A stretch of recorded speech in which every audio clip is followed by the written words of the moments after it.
betrayal isn't just a painful experience.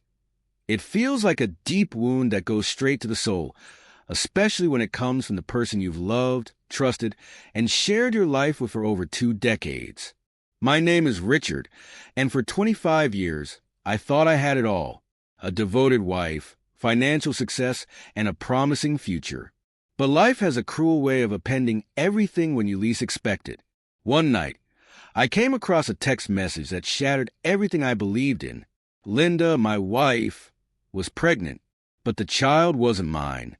She had been cheating on me, and the man she was with wasn't just a fling. He was someone who had been planning a future with her. She thought I was weak. She thought I would be the man to raise another man's child, to forgive her. But what she didn't understand was that I wasn't the kind of man who could forgive such betrayal. I didn't beg, I didn't shout, I didn't lose control. Instead, I dismantled her life with the same patience and precision that I had used to build mine. By the time I was done, she had lost everything: her home, her money, and most painfully, the man she had betrayed me for. Before I explain how I carried out the most ruthless revenge, be sure to subscribe to this channel. We share real-life stories of cheating that expose the raw truths of love, betrayal, and karma. If you enjoy gripping emotional stories with satisfying endings, hit that subscribe button now. Now, let's begin. I met Linda when I was 27, young, full of ambition, and brimming with love. She was the type of woman who caught everyone's eye wherever she went. Beautiful, charming, and radiating life. I fell for her hard, and when we got married, I promised to give her everything she deserved. I worked tirelessly, long hours, building a business from the ground up. It became a successful construction company, making me a wealthy man.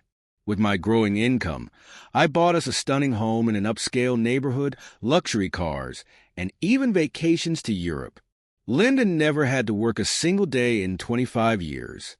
She was the queen of our castle, and I was more than happy to provide for her. I truly believe she was grateful, loyal, and content. But looking back, I now see that I ignored the warning signs. It all started with small changes. Linda began. Her laughter became distant, and the warmth that once filled her gaze when she looked at me had slowly faded away. At first, I convinced myself it was just a natural shift that happens as we grow older, or maybe even a temporary phase in our relationship. But then, the changes became more noticeable, more drastic. Linda started going to the gym every day, something she had never shown interest in before. Her wardrobe shifted. More form-fitting clothes, more makeup, a stronger scent of perfume. She began staying out later and more frequently, citing girls' nights or volunteering as reasons. I couldn't help but notice how she was always glued to her phone, texting and laughing, yet never sharing what was so amusing. I asked her about it once, and she dismissed it with a casual laugh, saying it was just her friends being silly. I wanted to believe her, but deep down, something felt off. Then came the crushing blow, the ultimate betrayal. One evening, Linda went to bed early and left her phone unlocked on the nightstand. For reasons I couldn't explain, something inside me urged me to check it. Maybe it was instinct, or perhaps fate had a hand in it. As I picked up her phone, my hands trembled. The texts I saw made my stomach churn. Hundreds of messages from a contact saved as D. These weren't just playful messages. They were explicit, passionate, and raw. But then I came across the message that shattered everything. It read, "I can't wait for our baby to be born. You and I will finally be a family, baby." I scrolled down further, my heart sinking. There were pictures of an ultrasound, appointment reminders, and plans for the future. I felt as though time itself had stopped. Linda was pregnant, but it wasn't my child. I sat there, frozen, staring at her phone. My entire world was crumbling around me. This wasn't a brief affair. She wasn't just cheating on me. She was planning a life with someone else. A life that didn't include me. A rush of anger surged through me, but I didn't let it overtake me. No! I was too clever for that.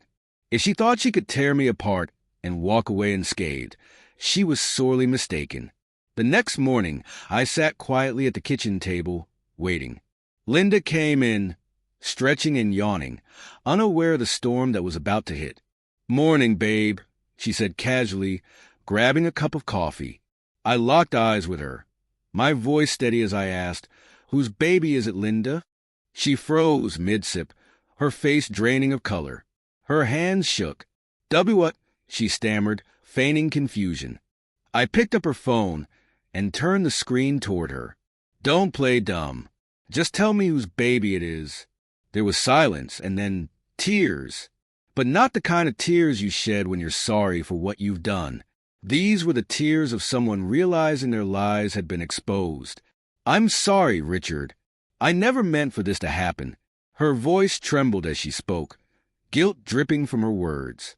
I repeated, my tone cold and unyielding, "Whose baby is it?"